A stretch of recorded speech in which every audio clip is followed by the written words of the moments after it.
ಪುಸ್ತಕವನ್ನು ಬಿಡುಗಡೆ ಮಾಡಿದಂಥ LN ಮುಕುಂದರಾಜ್, ನೋಂದಣಿ ಮತ್ತು ಮುದ್ರಾಂಕ ಇಲಾಖೆಯ ನೌಕರರ ಸಂಘದ ಅಧ್ಯಕ್ಷರು ಆದಂಥ ಸನ್ಮಾನ್ಯ ಶ್ರೀ VH ಶಂಕರೇಗೌಡರೇ ಮತ್ತು ನನ್ನ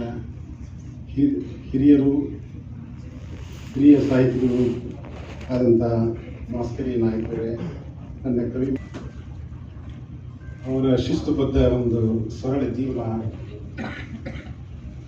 ನನಗೆ ಕೆಲವೊಂದು ನೆನಪುಗಳನ್ನು ನೆಲೆಗಟ್ಟಿನ ಹಾಗೆ ಉಳ್ಕೊಳ್ಳಿಕ್ಕೆ ಈ ಕಾವ್ಯ ಯಾವ ರೀತಿ ಪ್ರಾರಂಭ ಆಯಿತು ಅಂದರೆ, ಪ್ರಾಥಮಿಕ ಶಾಲಾ ವಿದ್ಯಾಭ್ಯಾಸದಲ್ಲಿ ವೆಂಕಣ್ಣ ಅಂತ ಒಬ್ಬರು ಗುರುಗಳಿದ್ರು. ಅವರು ಈ ನಾಡು ನುಡಿ ಬಗ್ಗೆ ಹೆಚ್ಚಿನ ಅಭಿಮಾನ ಬರೋ ಹಾಗೆ ನಮ್ಮನ್ನೆಲ್ಲ ಹುರಿದುಂಬಿಸ್ತಿದ್ರು. ರಾಮಾಯಣ, ಮಹಾಭಾರತದಂತಹ ಈ ಮಹಾಕಾವ್ಯಗಳ ಬಗ್ಗೆ ಪರೀಕ್ಷೆ ನಡೆಸ್ತಿದ್ರು. ಹೀಗೆ ಬಹುಶಃ ಇಲ್ಲ, ವಿಶ್ವ ಹಿಂದೂ ಪರಿಷತ್ತಿಂದ ನಡೆಸ್ತಿದ್ರು. ಅವಾಗ ನಾವು ಆ ಮಹಾಕಾವ್ಯನ ಪರೀಕ್ಷೆ ಹಾಗೆ ನಡೆಸ್ತಿದ್ದಿಲ್ಲ. ಅವರು ಅದರ ಬಗ್ಗೆ ಪಾಠ ಅಂದರೆ ಈ ಶಾಲಾ ಪಠ್ಯಕ್ರಮ ಆದಮೇಲೂ ಸಹ ಅವರು ಒಂದು ಪಾಠ ಹೇಳ್ತಿದ್ರು. ಅದರಲ್ಲಿ ನಾನು ಹೆಚ್ಚಿನ ಆಸಕ್ತಿ ವಹಿಸಲಿಕ್ಕೆ ಸಾಧ್ಯ ಆಯಿತು. ಛಂದಸ್ಸು, ಉಪಮೆ, ಅಲಂಕಾರ ಇವನ್ನೆಲ್ಲ ಲಘು, ಗುರು ಅವನ್ನೆಲ್ಲ ಅವಾಗ ಕಲ್ತಿದ್ವಿ ನಾವು. ಅವಾಗ ಒಂದು ಕವಿತೆಯನ್ನು ಕೊಟ್ಟರು ಅವರು. ಇದನ್ನು ಸರಿಯಾಗಿ ಲಘು, ಗುರು ಅನ್ನು ಹಾಕಿ ಆ ಅಲಂಕಾರನ ಕರೆಕ್ಟಾಗಿ ಹೇಳಿರಪ್ಪ. ಅವ್ರಿಗೆ ಅದು ಯಾವ ಪರೀಕ್ಷೆನೂ ಅಲ್ಲ, ಏನೂ ಅಲ್ಲ. ಅವ್ರು ಕೊಟ್ಟಂಥ ಆ ಒಂದು ಕವಿತೆ ಸಾಲು ಏನಿದೆ ಅಂದ್ರಲ್ಲ, ನಾನಲ್ಲಿ ಹೋಗಿ ಮಲ್ಲಿಗೆ ಪೂತರುವೆ ಅಂತ ಒಂದು ಇವ್ರದ್ದು ಸರಿ. ಅದು ಆ ಒಂದು ತರಗತಿಯಲ್ಲಿ ನಾನು ಒಬ್ಬನೇ ಬರದೆ. ಅವಾಗ ಅವ್ರು ಹೇಳಿದರು, ಸರಿಯಾದ ವ್ಯಾಕರಣನ, ಆಮೇಲೆ ಆ ಉಪಮೆ, ಅಲಂಕಾರ, ಛಂದಸ್ಸು ಅವನ್ನೆಲ್ಲ ಸರಿಯಾಗಿ ನಮಗೆ ಹೇಳಿಕೊಟ್ರು. ಅದಾದಮೇಲೆ ಅವರು 5 ಶಬ್ದಗಳ ಅರ್ಥನ ನೀವು ಮಾಡಿಕೊಂಡ್ರೆ ಸಾಕು ಅನ್ನುವಂಥ ಅವರು ವಿಷಯ ಅಂತೀವಿ. ನಾನು ಕರೋನಾದಂತಹ ಜ್ವಲಂತ ಈ ಮಹಾಮಾರಿ ರೋಗ, ಇಂಥ ಎಲ್ಲ ಕಾವ್ಯ ವಸ್ತುಗಳನ್ನು ನಾನು ಆಯ್ಕೆ ಮಾಡ್ಕೊಳ್ಳೋಕ್ಕೆ ಏಕೆ ಸಾಧ್ಯ ಆಯಿತು ಅಂದರೆ, ಈ ನನಗೆ ಒಂದ್ಸರಿ ನೆನಪು ಬರುತ್ತೆ. ಡಾಕ್ಟರ್ ಕಲಬುರ್ಗಿ ಅವರು ಇದರಲ್ಲಿ ಹಂಪಿ ಯೂನಿವರ್ಸಿಟಿನಲ್ಲಿ ವೈಸ್ ಚಾನ್ಸಲರ್ ಆಗಿದ್ದರು. ಆವಾಗ ನನಗೆ ನನ್ನ ಕನ್ನಡ ಚರಿತ್ರೆ ಬಗ್ಗೆ ಸ್ನಾತಕೋತ್ತರ ಪದವಿ ಆಲ್ರೆಡಿ ನಾನು ತಗೊಂಡಿದ್ದೆ. ಬೇಸಿಕಲಿ ನಾನು ವಿಜ್ಞಾನದ ಪದವೀಧರ, ಅಂದರೆ ಸೈನ್ಸ್ ಗ್ರ್ಯಾಜುಯೇಟ್ ಆದರೂ ಸಹ ಅವರು ನನಗೆ ಅಲ್ಲಿ ಉಪನ್ಯಾಸ ಮಾಡಲಿಕ್ಕೆ, ಅಲ್ಲಿ ಜೂನಿಯರ್ ಉಪನ್ಯಾಸ ಮಾಡಲಿಕ್ಕೆ ಸರ್, ಇಲ್ಲಿ ನೀವೆಲ್ಲ ಕನ್ನಡ ಪಂಡಿತರು, ಆಮೇಲೆ ಕನ್ನಡದ ಕನ್ನಡ ಆದರೆ ಇವರು ನದಾಫ್ ಅವರು ಇವರು ನನಗೆ ತುಂಬ ಸನಿಹ ಅಂತ ಸುಮಾರು ಸರಿ ಹೇಳ್ತಿದ್ರು. ಆ ಸನಿ ಅನ್ನೋ ಪದ ಅವರಿಂದ ನನಗೆ ಪ್ರೇರಣೆ ಕೊಡ್ತು. ಆದ್ದರಿಂದ ನಾನು ಯಾವುದೇ ವಸ್ತುವನ್ನು ನಾನು ಆಯ್ಕೆ ಮಾಡಿಕೊಂಡಿದ್ದೀನಿ, ಅದರ ಸನಿಹಕ್ಕೆ ಹೋಗಿ ಅದರ ಒಳಹೊಕ್ಕು ಇವರು. ಆದರೆ ಆ ಒಂದು ಶಬ್ದ ಅದರಲ್ಲಿ ಲಯಬದ್ಧತೆ ಅಂತ ನಾವು ಯೋಚನೆ ಮಾಡದೆ ಬರಿತಾ ಇರ್ತೀವಿ. ಅದಾದಮೇಲೆ ಆ ಆಸೆಗಾಡಿದ್ದು ಇದೆ, ಯಾಕಂದ್ರೆ ಅದಕ್ಕೆ ಬೇಕಾಗ್ತದೆ. ಅದಕ್ಕೆ ದಿನ ತುಂಬ ಚೆನ್ನಾಗಿದೆ.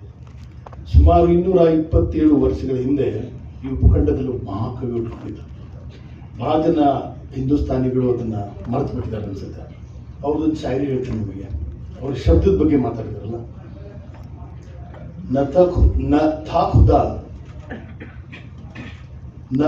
ನ ಕುಚ್ ನ ಹೋತಾ ಖುದಾ ಹೋತಾ, ನ ಕುಚ್ ನ ಹೋತಾ तो खुदा होता, न होता कुछ तो खुदा होता.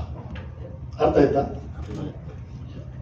ಏನೂ ಇಲ್ಲ ಅಂದ್ರೆ ದೇವರಿದ್ದ ಅಂತ, ಏನೂ ಆಗೇ ಇಲ್ಲ ಅಂದ್ರೆ ದೇವರೇ ಇಲ್ಲ ಅಂತ. ಪದಗಳ ಆಟ, ಬಹಳ ದೊಡ್ಡ ಶಬ್ದಗಾರುಡಿಗ ಅವನು.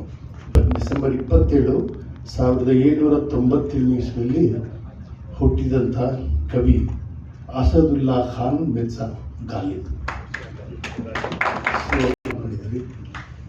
ಅಂಥ ದೊಡ್ಡ ಪೇನನ್ನು ಅನುಭವಿಸಿದಂಥ ಕವಿ ಎಷ್ಟು, ಇದನ್ನು ನಾನು ನಿಮಗೆ ನೂರಾರು ಅವರ ಶಾಯರಿಗಳನ್ನು ಹೇಳ್ಬೋದು, ಬಟ್ ಸಮಯ ಇಲ್ಲ. ಅದನ್ನು ಪ್ರತ್ಯೇಕಿಸೇ ನೋಡಬೇಕು ಅಂತ, ಎಲ್ಲರನ್ನೂ ಸಮಾನವಾಗಿ ಕಾಣುವಂಥ ಒಂದು ತಾಯಿಗುಣ ವ್ಯವಸ್ಥೆಗಿರಬೇಕು, ಪೊಲಿಟಿಕಲ್ ಫಿಲಾಸಫಿಗಿರಬೇಕು.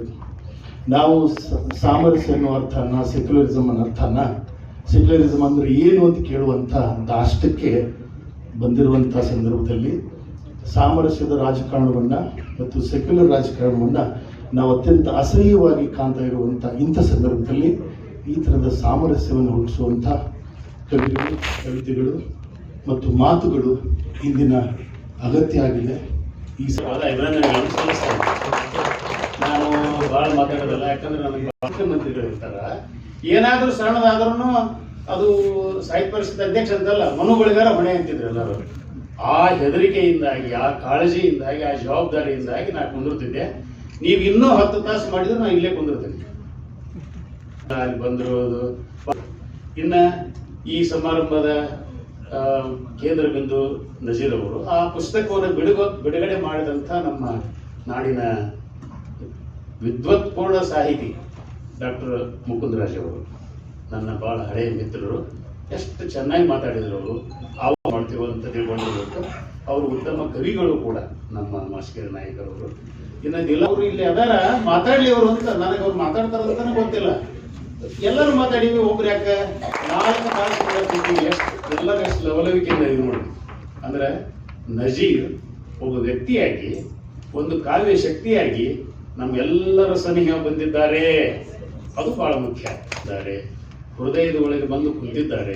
ಖಾನ್ ಅವರು ನಟವರ ಗಂಗಾಧರ ಅಂತ ಬರಿಬೇಕು ಅವರು ಅಂತಂದ್ರೆ ಮುಸಲ್ಮಾನ ಧರ್ಮದಲ್ಲಿ ಹುಟ್ಟಿದವರು.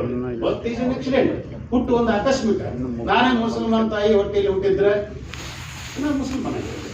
ಆದ್ರಿಂದ ನಜೀರ್ ಅವರು ಅವ್ರ ಪರಿವಾರನ ಕರ್ಕೊಂಡ್ಬಂದ್ರೆ ಮೈನಸ್ ಪಾಯಿಂಟ್ ಅವರು. ಅದಕ್ಕೆ ಹಿಂದೆ ನೋಡ್ಬಾರ್ದು. ನೀವು ನಿಮ್ ಜನ ಕರ್ಕೊಂಡ್ಬರ್ಬೇಕು.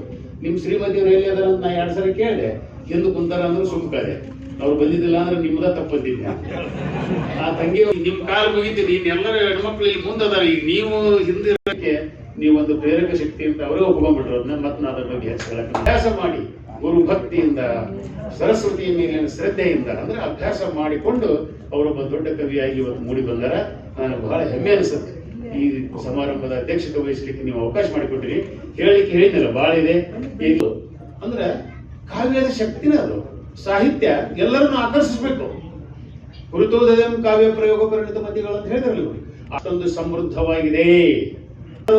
ವಚನ ಸಾಹಿತ್ಯ, ದಾಸ ಸಾಹಿತ್ಯ, ಕುವೆಂಪು, ಬೇಂದ್ರೆ, ಕುಮಾರವ್ಯಾಸ, ಸರ್ವಜ್ಞ ಎಲ್ಲ ಹೇಳ್ತೀವಿ.